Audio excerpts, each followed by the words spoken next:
살아가는 데는 사람의 방법이 있고 또 사람이 머리를 쓰고 연구하고 또 노력해야 될 방법이 있고 하나님의 방법이 있습니다. 그래서 우리가 이 땅에 살아가는 우리에게는 사람의 지혜라든지 사람의 방법은 세상에서 우리가 배운 대로 또 열심히 또 살아가면 되겠죠. 그것만 가지고 우리가 되는 것이 아니라 우리는 하나님이 주신 성도는 하나님이 주신 방법을 찾아내야 됩니다. 그래서 우리는 세상 방법 그것만 가지고는 육신적인 우리는 성공도 할 수가 있고요. 따라만 노력한 것만큼 결과를 얻을 수 있잖아요. 그래서 우리는 세상에서 가장 필요한 것이 뭐냐? 빌립보서 3장 1절에서 10절에 있는 대로 하나님 아는 지식이에요.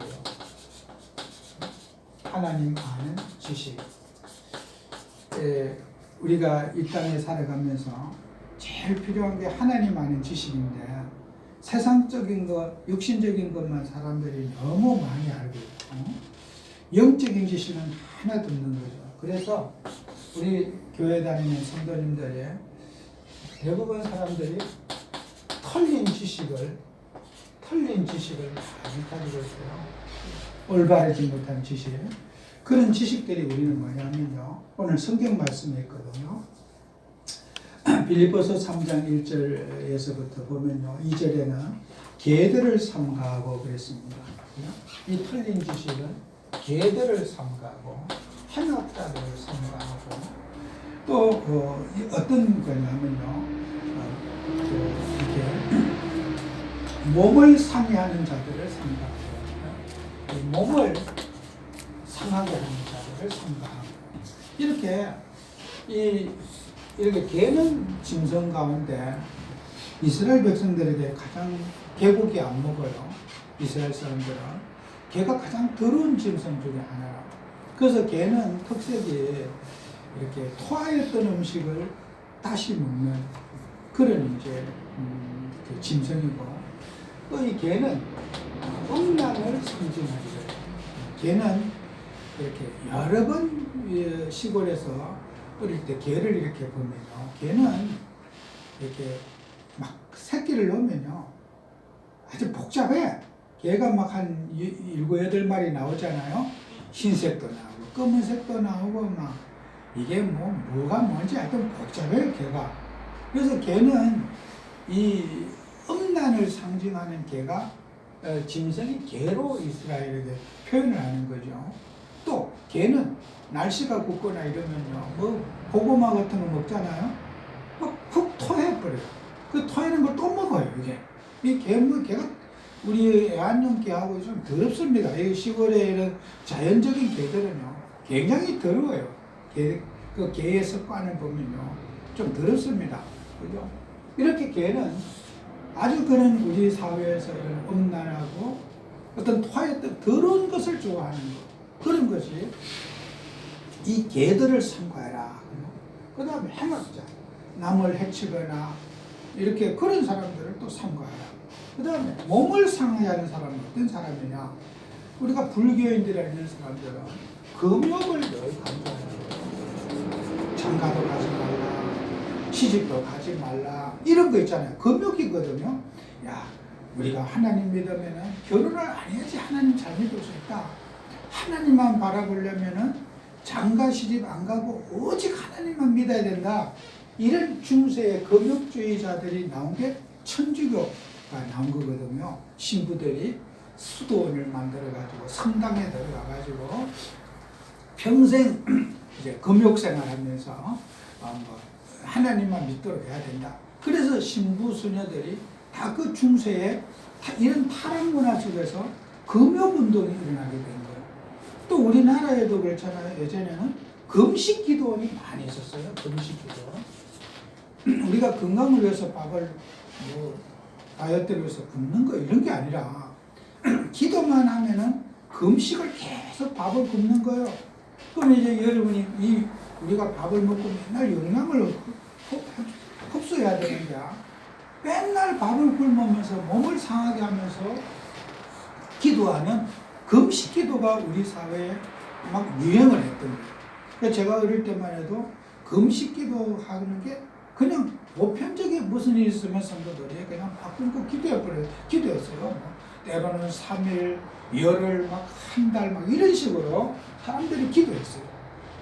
그래서 그 몸이 어떻게 되겠습니까? 저는 그 40일 금식 기도한 사람들, 물만 먹고 이 사람들이 전부 다 이런 사람들과 나중 가서요, 후유증에 시달리더라고요. 40일 금식 기도한 사람, 나이 들어가지고 중병 안 걸린 사람 없어요. 제 목사님들 가운데 40일 젊었을 때 금식한 사람, 50 넘고 일 가지고 사람들이요, 이상한 막 병이 걸렸어요. 왜요? 우리 몸속에 있는 모든 이런 영양분들이 다 빠져나가고요. 그러니까 이게 이제 몸이 불균형이 된 거 아니겠어요? 그죠? 막 그때는 젊었으니까 내가 40일 기도 2번 했다, 3번 했다, 막 이렇게 훈장처럼 생각하는 시대가 있었어요. 그런데 이런 것들이 전부 다 뭐예요? 틀린 지식이에요. 금욕주의. 바울 시대 때도 그렇고 예수님 시대 이런 금욕주의자들이 늘 있었어요. 맨날 하지 말라 해서는 안 된다는 금욕주의가 늘 있었어요. 그래서 우리는 이런 것들이 믿음 생활을 잘한다고 생각하는 가장 기준이거든요. 그 다음에 또 더 중요한 게 이제 우리는 이런 부분 속에서 우리가 또 깨어졌네요. 그러면 바른 지식은 뭔가? 이 바른 지식. 그래서 사도 바울은 이 빌립보서 3장 1절에서 10절에 바른 지식을 또 뭐라고 그랬냐 하면요, 내가 그리스도 예수께 발견되기를 원한다 그랬어요. 그리고 나는 세상의 모든 것들을 어떻게 보면 내가 바울은 이런 말 하죠. 나는 바리새인이었다 이런 말 하죠. 바리새인이었다. 나는 율법의 골수분자였고 율법주의자였고 유대인이면서 바리새인이었다. 지금 이제 바리새인이라고 하는 것은요, 아주 명문 가문이요. 세상에서 국회의원 집안이요. 이스라엘을 지배하는 사내들이라는 공회는 국회의원이거든요. 그 국회의원들이 우리로 말하면 국회가 70명이에요. 거기에 들어갈 수 있는 파가 바리새파, 사두개파, 제사장파가 세 파가 국회의원들이 이 서기관 22명이고 24 해가지고 이 서기관 22명에서 70명의 국회의원이 있어요. 그들이 법을 제정하고 무슨 판결을 하고 나라를 다스리는 사내들인 공회라는 게 있어요. 그 바리새인 출신 그러면요, 굉장히 이스라엘에게는 양반 중에 양반이고 완전히 이 사람들은 정말 그런 지배계층에 속하는 사람이에요. 거기다가 율법의 골수변자요, 또 헬라의 철학을 한 사람이고 유대인이니까 자랑할 게 얼마나 많겠습니까? 사도 바울이. 그런데 나는 이 모든 것들을 나는 매설물로 여겼다 이렇게. 그리스도 예수 아는 거기에 이것이 방해가 되더라. 해로 여길 뿐더러 그랬거든요. 성경 말씀에. 해롭다는 거예요. 복음을 알고 하나님을 아는데 그런 것들이 내게는 해로움이 되었다. 이런 말씀을 여기서 8절에 또한 이 모든 것을 해로 여김은 내 주 그리스도 예수를 아는 지식이 가장 고상하기 때문이라. 이게 하나님 믿는데 방해가 되더라는 거예요.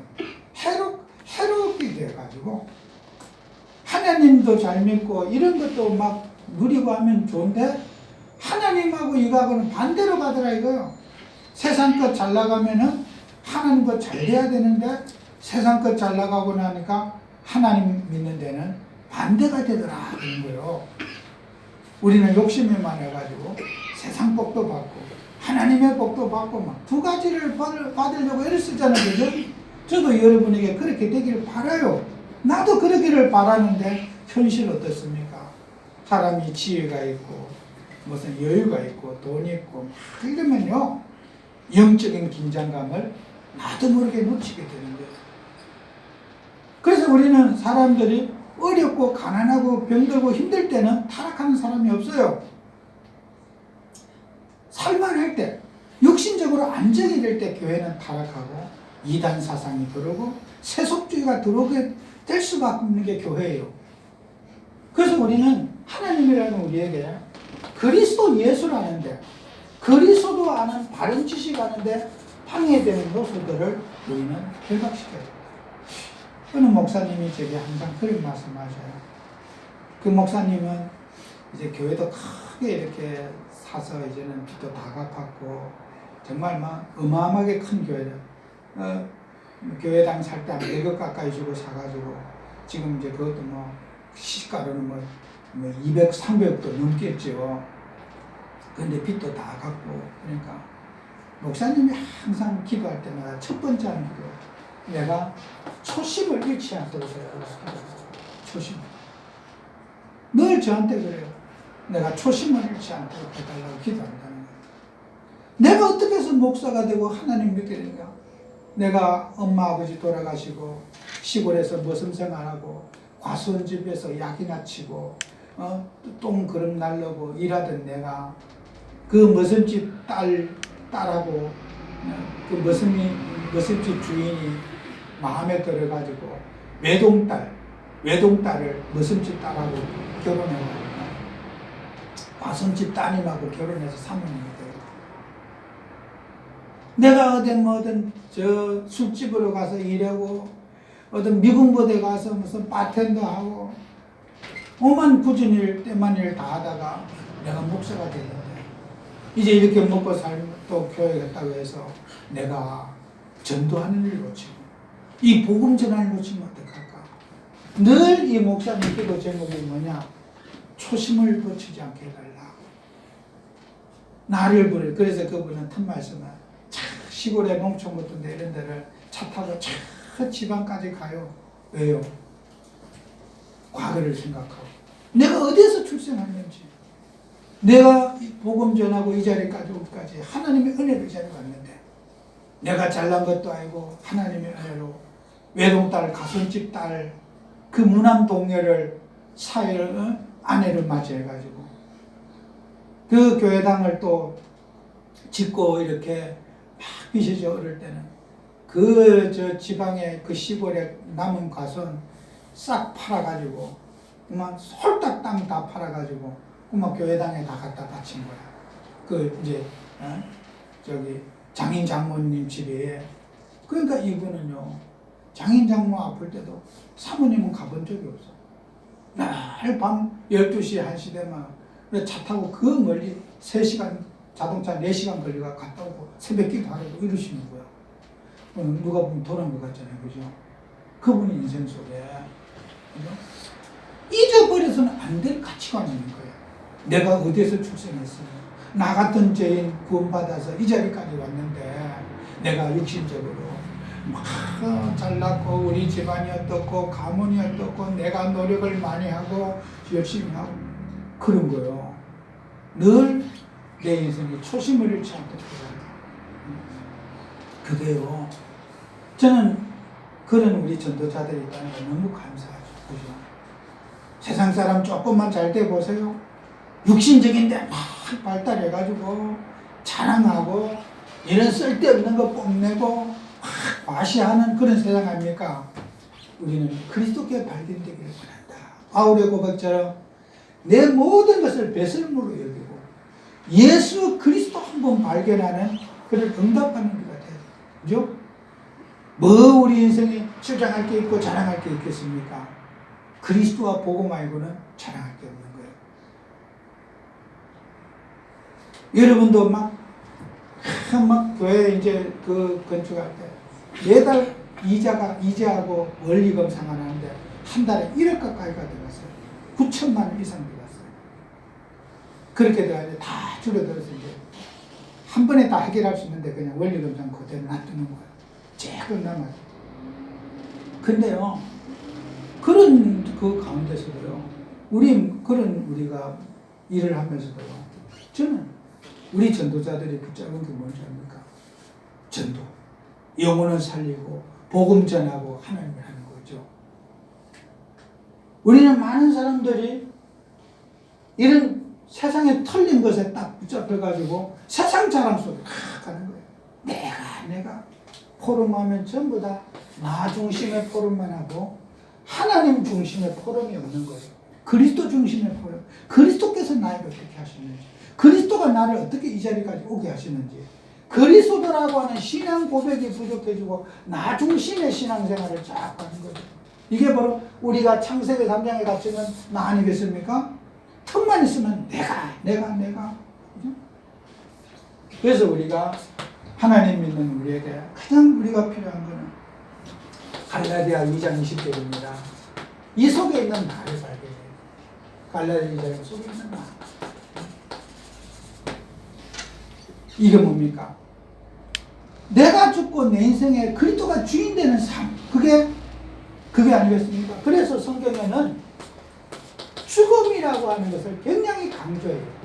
여러분이요, 피제사 딱 그러면 이 피제사의 의미는요, 죽음을 강조해요. 짐승의 목을 끊어서 피를 갈 때, 목을 끊어서 목을 딱 뿌리면, 짐승의 목을 끊으면요, 짐승이 죽어버립니다. 이 목을 끊어가지고 제사를 드릴 때 이 목에서 내려가는 그 심줄 있잖아요. 그걸 소도 끊을 거예요. 칼을 가지고 날카로운 칼로. 그러면 박에 썰어가지고 그 피를 받아버려요. 그 피를 받아가지고 제단에다 뿌리는 거예요. 그래서 제사 그러면 피제사를 말해요. 그것은 죽어야 피는 생명을 말하고 그 인간의 몸속에 있는 피는 살아있지만은 몸 밖에 나온 피는 죽어요. 그죠? 안 그렇습니까? 몸속에 있는 피는 살아있는 피고 몸 밖에 나온 피는 죽은 피예요. 우리가 짐승의 목을 끊어서 목을 따는 순간에 피가 우리 눈으로 본 그 피는 죽은 피예요. 그래서 이 성경에는 죽음을 강조하는 거예요. 세상은 사는 걸 강조하잖아요. 성경은 죽는 걸 강조해요. 죽어야 산다는 거예요. 우리 인생이 죽어야 산다. 그게 피제사예요. 내가 죽어야 그리스도가 사는 게 그게 피제사예요. 아시겠죠? 창세기 3장부터 모든 신앙 성경에 나타난 죽음을 희생, 죽음, 피제사를 강조해요. 그게 또 뭐예요? 아브라함에게 맞은 할례 언약. 그것도 남자의 생식기 끝을 잘라가지고 자르면요 죽어요. 모든 후손들, 종족들 생식기의 상징이 뭐냐? 남자의 성기를 자르는 그 생식기의 상징은 후대까지 이 피언약의 약속을 지키라는 거예요. 네 몸에 피를 새기라는 거예요. 너는 죽은 백성이고 죽은 인생이다. 하나님으로 살아야 될 백성이다. 이걸 할례 언약인 거예요. 세상 방법 살지 말고 할례 받은 사람은 하나님 의지해서 살아야지 육신적인 방법으로 살면 안 된다 하는 것이 할례 언약입니다. 네 자식도 그렇고 네 가정도 그렇고 모든 사람은, 집안 있는 사람은 아브라함에게 할례를 받는다. 종으로 산다든 종이든지 돈으로 주고 산 종이든지 간에 네 집안에 있는 사람은 할례를 받지 아니하면 백성 중에 끊어지게 되리라 그랬어요. 그 말이 뭐예요? 죽어야 돼요. 우리 육신이 죽어야지 그리스도가 산다. 이 말을 성경은 강조하고 있는 게 죽음이라는 단어를 강조하는 게 피제사 할례입니다. 그 다음에 또요, 신약에 오면요, 이 할례의 똑같은 역할이 세례입니다. 세례가 아니라 침례. 침례가 그 원어적인 말이에요. 이 바티조라고 하는 말은 침례를 말해요. 세례라는 말은 우리가 번역을 할 때, 저는 침례교인이 아니기 때문에 침례교인들은 무조건 세례라는 말 쓰지 않고 성경에도 침례로 번역했었어요. 그 말이 원문에 맞아요. 바티조란 침례를 말해요. 여러분이요, 물고기는 물속에 있으면 살아요. 그죠? 사람이 여러분요, 우리 박 집사님이 물속에 5분만 들어가 있으면요, 갑니다. 숨 안 쉬어요. 그죠? 아무리 막 나는 숨을 잘 참고 있어요. 5분만 집어넣으면 죽어요. 그래서 이 침례의 의미는 물에 잠기는 거예요. 잠김. 물속에 확 집어넣는, 우리는 그냥 지금 세례할 때 이렇게 요 쟁반에다 물을 떠가지고 머리에다 물을 이렇게 얹어가지고 세례, 약식 세례를 하는 거예요. 근데 예전에 순복음교회 이런 데는 물통에다가 물을 푹 끝까지 옷을 입고 물속에 푹 잠수시켜서 세례를 하는 교회도 있어요. 저도 시설이 있으면 그렇게 하면 좋을 것 같아요. 의미 있게. 평생에 한 번인데 교회에다가 욕조를 만들어 가지고 사람마다 가운을 입혀가고 그냥 물속에 한번, 예? 그때 이제 말 안 듣는 사람은 아주 오랫동안 그냥 한 1분 이상 해가고 그래 죽었다. 그 죽음이라는 걸 강조하는 게 세례예요. 죽음. 여러분 세례 받았잖아요. 우린 죽었어요. 물속에 들어가서 죽었어요. 숨을 쉬지 않으면 죽는 거예요. 그 죽고 나서 어떻게 돼요? 그리스도가 우리 안에 사는 게 세례란 말이에요. 그죠? 세례 받은 사람에게 교회는 직분도 주고 해요. 집사도 주고 직분을 주는 거예요. 세례 받은 사람. 왜요? 죽음을 고백한 사람에게 이제 새로운 삶으로 새로운 직분을 주는 거예요. 그 제도가 이게요. 세례라는 말도 침례라는 말을 물에 잠근다는 그 죽음을 말하는 거예요. 성경의 구약과 신약에서 죽음이란 단어를 빼면 성경 이해 못하는 거예요. 내가는 없어요. 내 능력, 내 수고, 내 능력 이거는 성경에 없어요. 하나님의 쓰신 모든 종들은 하나님의 능력. 이걸 우리는 믿어야 됩니다. 그죠? 내가 죽고 내 안에 그리스도가 살아야 되거든. 그죠? 이게 죽음의 의미예요. 그래서 천주교에 가면은 수녀들이 입는 흰 가운 있잖아요. 흰 가운 입고 흰 가운을 입고 자잖아요. 제가 그분들에 들었더니 이게요. 수녀가 될 때는 실제로 이제 마지막 이제 수녀복을 입힐 때는 이렇게 관을 갖다 놓고 거기에다가 하얀 수의를 입혀가지고 거기에다 못질을 한대요. 관에다가 뚱뚱뚱 못질해서 딱 덮어놓고 일정 기간 그 관 속에 들어가 있다. 나는 이제 죽었다. 그래서 나와서 하얀 옷 수의를 입힌다는 거예요. 여러분 그 수녀들이 흰 옷 입고 가운 입고 다니잖아요. 그게 수의란 뜻이에요. 넌 죽었다 이제. 네 주장 네 인생 없다. 그래서 관 속에 집어넣고 몸 꽉꽉하고 여러분 한번 해보면 좋겠죠. 그죠? 아마 밀폐된 공간에 관 하나 사다 놓고 그 안에 들어가서 흰 옷 입고 누워있으면요. 와 이거 내가 이제 죽었다. 그죠?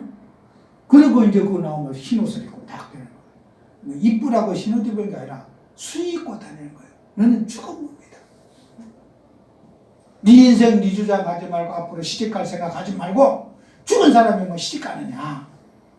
그게 수녀들. 이게요. 우리가 이게 죽음이라는 걸 놓치면 안 되는 거예요. 내가 죽고 내 안에 그리스도가 살아야 되는 거예요. 그죠? 갈라디아 2장 6절의 의미를 우리가 회복해야 되겠죠. 그래서 우리는 알아야 될 것이 옛사람과 새사람이 뭐냐. 우리가 옛사람이라고 하는 것은요. 우리가 인간은 뭡니까? 영적 존재 아닙니까? 인간의 영적 존재는 옛사람이 뭐예요? 옛사람은 우리가 창세기 3장에 속한 옛사람의 체질 말이에요. 그죠? 하나님 따라서 인간이 선악과 따먹고 옛사람의 뿌리 각인 체질된 것을 여러분은 복음의 사람으로 그리스도의 사람으로 세워지는 새 사람이 돼야 돼요. 그죠? 우리가 살아있는 동안에 이 체질이 있어요. 창세기 3장의 체질, 육신의 체질, 또 이런 사람이 나를 주장하는 체질. 이거 싸우는 거예요. 그래서 우리가 옛사람을 벗어버리지 못하면 새 사람이 될 수가 없는 거예요. 그래서 우리는 거듭나야 돼요. 뭘로 거듭나야 됩니까? 성령으로 거듭나셔야 돼요. 하나님 자녀가 우리는 갈라디아 2장 20절 속에 내가 죽고 내 안에 그리스도가 사는 응답받아야 돼요. 예수님이 내 인생의 주인이 되는, 예수님이 손님 되지 말고 내 인생의 주인 되어서 뭐든지 성령 인도받으면서 하나님의 뜻을 이루어가는 우리가 돼야 된다. 그죠? 그게 복음이죠. 그죠? 그래서 우리가 하나님의 자녀는 또 기억할 것이에요. 복음 속에 있는 나를 기억해야 돼요. 복음 속에 있는 나. 이거죠. 빌립보서 1장 6절에 우리 안에 착한 일을 시작하시니까 그리스도 예수의 날까지 이루실 줄을 확신한다 그랬어요. 그건 뭐예요? 우리를 이루어 가시는 그분이 뭐예요? 성화의 삶. 성화는 뭐냐? 이 sanctification이라는 성화라고 하는 것은요, 변화되어져 가는 걸 말해요. 변화되어져 가는 과정. 그럼 예수 믿으면은 술도 끊고 담배도 끊고 습관도 끊고 다 해야 되는데 예수 믿는 사람의 행동이 저래 이렇게 사람들은 비난을 하는 거예요. 그래서 예수를 믿고 달라진 모습이 있어야 되는 거예요. 그죠? 예수를 믿으면은 불신자와 달라진 모습이 있어야 돼요. 불신자가 있어야 되고 여러분이 있어야 돼요. 그걸 갖고 성화라 그래요. 성화. 천국 가는 날까지 우리는 성화되어져야 돼요. 습관과 행실과 모든 것들이 나도 모르게 변화되어져 가는 것이 성화예요. 예수 믿으면 바로 모든 것이 다 좋아지는 거 아니에요. 이걸 갖고 점진적으로 좋아진다. 점진적 성화라 그래. 우리 기독교는 단회적 성화가 아니라 예수를 믿고 나면은 우리는 이런 과거 육신의 체질과 육신의 체질이 서서히 바뀌어져 가는 거예요. 어떤 사람은 예수를 믿는데 술 중독이 안 끊어질 수도 있어요. 근데 계속 믿으면 어느 날 술이 정복이 돼요. 하루에 예수 믿으면 바로 술이 딱 끊어져야 된다. 안 그렇습니다. 평생 중독되어 있는 것이 예수 믿고 영접했다고 싹 끊어져야 돼. 그럼 영접했는데도 왜 술을 먹느냐? 그럴 수 있어요. 영접했는데도 술에 중독될 수 있어요. 점진적 성화를 믿는 게 우리 기독교입니다. 점진적으로. 한 방에 다 해결되는 게 아니라 천국 가는 그날까지 변화되고 사람이 습관과 행실이 자꾸 변화되는 것이 있어야 돼요. 그 다음에 또 우리가 있어야 될 게 뭐예요? 치유의 삶이 있어야 돼요. 우리는요, 예수 믿는 사람들은 증거가 있어요. 증거가 뭐야? 하나님 믿는 사람이 나는 예수를 믿고 나는 이렇게 변화되고 과거에 하나님 믿기 전에 나는 이런 사람이었는데 하나님 믿고 나서 내가 이렇게 변화됐다고 하는 증거가 있어야 돼요. 화를 내는 사람도 내가 하나님 믿기 전에 이 정도 화를 냈는데 지금은 조금뿐이 화를 안 낸다. 이렇게 과거와 지금이 변화된 모습이 증거가 있어야지 우리는 사람들을 살 수가 있는 거예요. 나는 막 지금 화 하나도 안 낸다. 어느 신비주의에 빠진 분이 옛날에 저한테 그러더라고요. 나 한번 때려보라고 그러더라고요. 나는 이제는 완전히 누릴 수 있다는 거예요. 와, 나 한번 쳐버려요. 내가 왜 목사님을 왜 칩니까? 저보다 나이도 많은데 내 속으로 진짜 한번 쳐볼까 싶더라고요. 자기는 화 안 낸대 이제는 완전히 뛰어넘을 때 그리스도로 끝났기 때문에 이제는 누가 나를 때리거나 욕해도 나는 절대로 흔들리지 않는다는 거예요. 한번 쳐버려요, 날 보고. 내가 나이가 어린 그분이 말하는 분이 저보다 나이가 어린 것 때문에 한 대 쥐어박아 봤을 거예요. 딱 알바만데 쥐어보고 진짜 막 성질 내나 한 건데 그분이 저보다 나이가 많은 분이라. 그래서 내가 감히 어떻게 나이 많은 그 어른한테 손찌검을 하겠습니까? 그냥 그러려니 하고 웃기고 있는 내 속으로 말했죠. 그분이요 나중에는요 목회도 안 하고요 지금 어디 서울에도 식당 한대요. 교회도 굉장히 크게 했던 목사님입니다. 그때 그 강 목사님인데 이름도 있죠. 그 목사님이요 막 이 안양 동복계 전도학교 강사로도 그랬어요. 강대일 지금 식당이에요. 목사 아니에요. 식당 한 지 오래됐어요. 여러분요 사람은요 욕하면 기분 나쁘고 속상하고 근데 옛날에는 욕하면 어떤 보면 일주일 괴로웠는데 지금은 한두 시간 괴롭고 나면 싹 풀어지고 그게 성화된 삶이에요.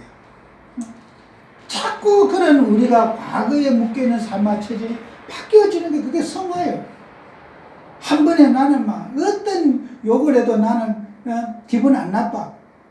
물론 우리가 예절적으로 제가 말했을 때 기분 나쁘죠. 그래도 그게 괜찮아요. 이렇게 말할 수 있죠. 그죠? 안 괜찮습니다.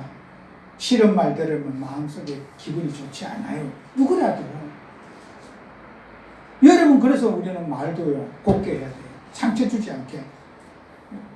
아무리 은혜 받은 사람에게도 말을 신중하게 하고 곱게 해야 되지, 그렇게 이제 상처를 주면 안 되거든요. 우리는 그래서 복음 속에는 우리가 하나님의 나를 이루어 가시고 천국 가는 그날까지 우리를 성화시켜 나가는 성화의 삶을 하나님이 주장해 나가시는 거예요. 이 성화의 본질이 뭡니까? 여러분 속에 있는 성령이 여러분을 변화시켜 나가는 주체가 되는 거예요. 여러분의 의지, 노력이 아닌 하나님이 우리 속에서 나를 이루어 가시는 거예요. 내가 열심히 노력했더니 변화가 빨리 되고 게으르게 했더니 변화가 안 되는 게 아니라 성령을 누리시라. 여러분이 성령 충만 받고 은혜 누리시면은 여러분도 모르게 과거는 여러분과 멀어지게 돼 있어요. 옛 체질은 여러분과 상관없어지게 돼 있어요. 그게 우리는 복음의 사람이 가져야 될, 복음 속에는 하나님이 나를 이루어 가신 것을 보는 게 신앙이다. 내가 내 중심으로 사는 게 아니라 우리는 주님의 인도를 받아가는 그런 삶을 살아야 되겠죠. 그 다음에 여러분은 마지막으로 전도의 스케줄 속에 있는 나를 가야 돼요. 우리는 어떤 일이 있어도 우리는 하나님의 일을 하는 그런 여러분 되어서 우리는 영적 지식이 충만해야 돼요. 복음을 가진 우리는 이렇게 세상에서는 야고보서 3장 14절 17절에 있는 대로 마음속에 독한 시기와 다툼이 있으며 자랑하지 말라. 진리를 거짓말하지 말라. 그 다음에 우리에게 여기 성경 말씀에도 있는 대로 우리가 마귀가 갖다 준 그 다음에 보면 15절에 이런 말이죠. 이러한 지혜는 위로부터 내려온 것이 아니요 땅 위의 것이요 정욕의 것이요 귀신의 것입니다. 그죠? 사탄 마귀, 이 사탄 마귀 귀신이 갖다 주는 이게 지식이 있어요. 그 영적 분별력이 있어야 되는 거예요. 우리 성도들은요, 이게 하나님이 주신 건지 마귀가 준 건지 이게 우리 마음을 늘 점검해 봐야 돼요. 내 마음속에 일어나는 거 이게 마귀가 갖다 줬는지 하나님이 갖다 줬는지를 검사를 해봐야 돼요. 여기 보면 너희 마음속에 그랬어요. 17장 3장 14절에 보면은 너희 마음속에 일어나는 마음속에 일어나는 시기, 질투, 분쟁, 분노 모든 것이 하나님이 주신 게 아니고 세상 정욕에서 마귀에서 줬다고 그랬어요. 그런데 마귀가 준 걸 막 하나님이 준 줄 알고 막 감정과 분노에 쌓여서 그거는 이제 마귀 충만해 주는 거예요. 우리는 마귀가 준 마음을 분별해서 어떻게 해야 됩니까? 뽑아버려야죠. 버려버려야죠. 그죠? 하나님이 주신 마음이 아닌데 그걸 막 소중하게 마귀가 준 마음을 막 간직하고 있어 보세요. 어떻게 되겠습니까? 인간의 고통이. 그래서 우리는 영을 분별해서 우리 마음에 사탄이 갖다 준 마음, 그 사탄이 심겨준 마음을 치유해야 나가야 돼요. 그게 우리 하나님의 자녀가 해야 될 일이에요. 그죠? 저도 그래요. 어떤 판단을 속에 내가 화가 날 수 있어. 이게 마귀가 내 마음에 갖다 줬어. 그 일이 잘 되고 못 되고 떠나서 일단 이 사탄을 쫓아내고 결박시킬 뿐이야. 나를 불안하게 했다. 그 사탄입니다. 안 그렇습니까? 불안한 환경이 있다 할지라도 내가 불안했다는 것은 마귀가 내 속에 온 거예요. 예수 이름으로 명하노니 나를 불안케 하는 마귀야 결박받을지어다. 기도해야죠. 그죠? 마음의 평안과 자유를 가져야지. 그죠? 사단이 갖다 준 마음을 끌어안주면 안 되는 거예요. 이게 성도들이 가져야 될 영적 지식이 있어야 되는 거잖아요. 그래서 여러분은 개인 응답과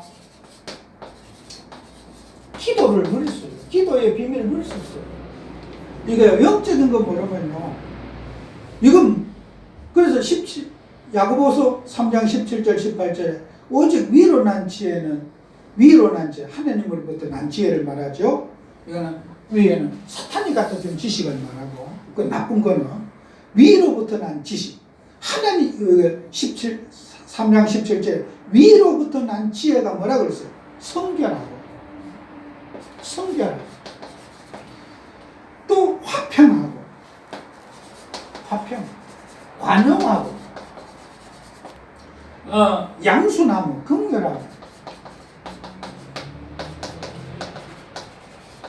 또 선한 열매가 가득하고 편견이 없는 그 편견과 거짓이 없다니 화평하게 하는 자들은 화평을 심어 의의 열매를 거두는다 그랬어요. 자, 우리가 하나님 믿을 때 물론 이게 원문의 뜻은 조금 표현이 좀 더 쉽게 되어 있습니다만 우리가 하나님의 위로부터 난 지식, 우리가 기도할 때 기도하기 전에 먼저 구해야 될 것이 있어요. 여러분의 마음의 평안입니다. 여러분의 마음의 기쁨입니다. 서로 예수님을 용서하는 마음, 사랑하는 마음, 그 속에 기도가 돼야 되는 거예요.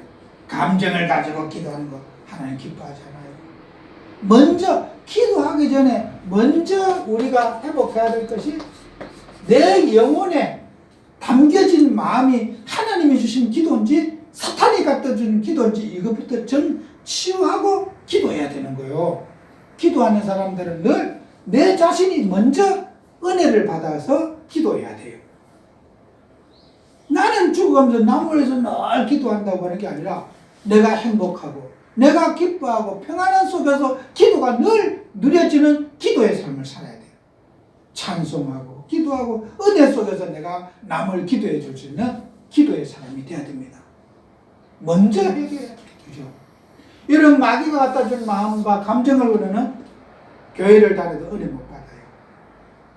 어떤 기도해도 그 사람 기도응답 못 받아요. 틀린 기도만 다 받아요.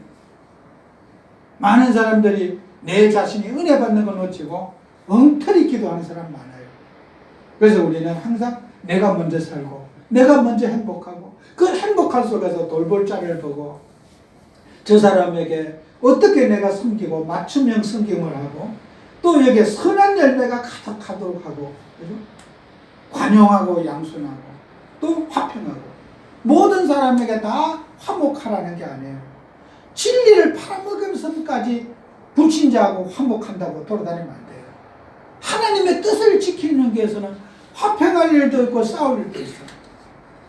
이걸 우리는 기도하면서 내 마음의 은혜 속에서 우리는 세상 속에서 하나님의 뜻을 실현하는 기도응답의 사람이 되어야 돼요. 그래서 기도응답 잘 받으시려면 내가 먼저 은혜 받으셔야 돼요. 내가 먼저 힘을 얻고 내가 먼저 성령 충만 받아서 남에게 풍성한 사랑을 베풀어 줄 수 있고 배려해 줄 수가 있고 이해해 줄 수가 있고 내가 힘들으면 누가 남을 이해해 줄 수가 있겠습니까? 내 인생이 힘들면요 여러분이 행복해야 돼요. 교회 다니는 성도들은 모든 무거운 짐을 다 내려놔야 돼요. 갈라다 이제면서 죽은 사람은 어떻게 해요? 꿈도 희망도 없어요. 죽은 사람은 짐도 질 수가 없어요. 우리는 예수 그리스도와 함께 주님과 함께 십자가에 죽었잖아요. 내 인생의 모든 꿈과 희망은 주님과 함께 십자가에 죽고 내 안에 주님이 주신 용기, 주님이 주신 꿈, 주님이 주신 비전이 있어야 돼요. 세계복음화, 전도, 선교, 선근, 성전 건축 이런 중요한 기도 제목 잡으세요.